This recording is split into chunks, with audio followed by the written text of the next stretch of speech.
So we're here with Chris today, and Chris has come to us to talk about Uprise. And you had a connotation with family offices on TechCrunch, which I found really interesting. Yeah. Family offices being a big dominant market in the US, but your product isn't necessarily just for people interested in family offices. No, like what we're trying to do is democratize family offices. So like having this kind of holistic financial manager taking care of your entire financial picture, like that's something previously only like the very wealthy had access to. And we're trying to bring that down to people who have like 100K to like 2 million in net worth. So really giving access to middle class people to have like holistic financial advice. Okay, but you were in TechCrunch. That's quite an achievement you got into TechCrunch. Yeah. Did that have a big resonance in the market after that happened? Did the need for your services increase? Certainly. Like, so I think the TechCrunch article came out at this specific moment when the markets were really going down. This was like 2021. So there was a lot of interest in from people who had invested in speculative stocks, crypto, things like that. And so people saw that article. Tesla was still quite high then as well, wasn't it? Some things were still doing quite well, but for a lot of people, they were just, especially like Gen Z, they were just used to the market going up and to the right. Yeah. Just things going up. What you saw in 2021 was that, and like not always.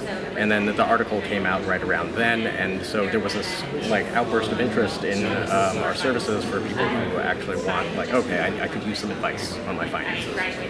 So alternative investments is a big topic though. Is that one of the things that they like to talk to you about? Do you talk to them specifically about alternative investment strategies, maybe 60/40s? So people are definitely interested in, like, especially the newer generation, they're interested in alternatives. So, and not just index funds. And so we do advise people on that. It depends on your individual situation, but there's a lot of interesting alternatives out there, and it's getting easier. Like you do have access now to making angel investments.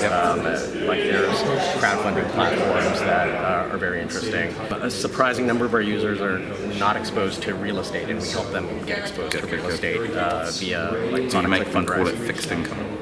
We don't make them call it anything in particular. Yeah. Okay. And when it comes to the 60/40 portfolio, does that resonate? Do they talk to you about that? Is that a topic amongst younger investors?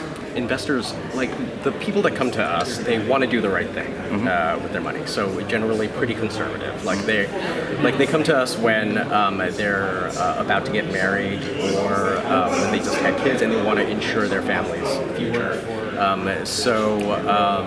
Like 25 to 33 years old, they're starting to kind of have a more mature perspective on their finances, and it's not just funny money. So yes, what we do recommend is like the traditional thing that's backed by data, which is like a well-balanced portfolio, like index funds, ETFs, tailored to the person's own situation. All weather funds, or they call some of them, yeah? Yeah. That's right. That's quite a popular ETF to be talking to investors in America, isn't it? Yeah, absolutely. Yeah. The weather is stormy, so if you want weather. Absolutely. Yeah. And maybe the last thing, ESG and the ESG appetites.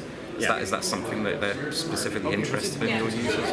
A lot of our users have like specific ESG concerns, and we recommend certain investments to them based on that. Like people do want to invest with their values, and that's becoming more and more of a thing among the younger generation. Super. And future digital finance, how have you found it? How's it been for you the last 2 days? It's been fun. Yeah, like so most of what we've been doing so far is directly to consumers. Pretty much everything we've been doing so far.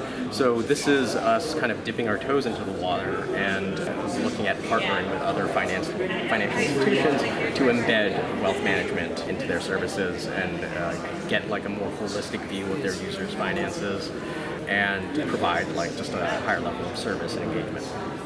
That sounds like something they might need. I've been watching the presentations, and there is a need for them to engage with Gen Z, so it's good that you're here.